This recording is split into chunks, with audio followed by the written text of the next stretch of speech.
cher. Nasikia sasa kichwa kinataka kunianguka. Unajua ni manière gani nilisumbua kumtafutia yule bwana kazi.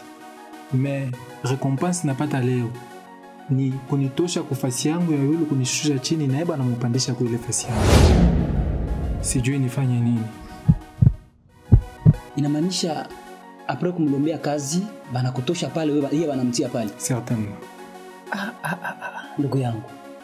Unaona sasa kila siku nilikuwa nakwambia unazidisha wema. Hakuko zingine makabila zenye ifo kufanyia wema na zingine ifo kufanyia wema ndugu yangu. Unaona? Asa hapa tunafanya nini?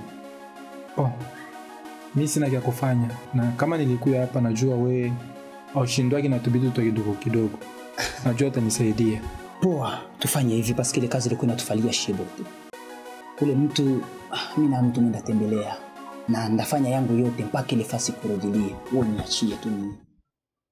Mkuu yako ya mwezi kutoshisha mkazi huyo mtipa mimi na nindafanya na uniamini. Kweli? Ndio. Fais-moi confiance. Ça pas confiance depuis zaman.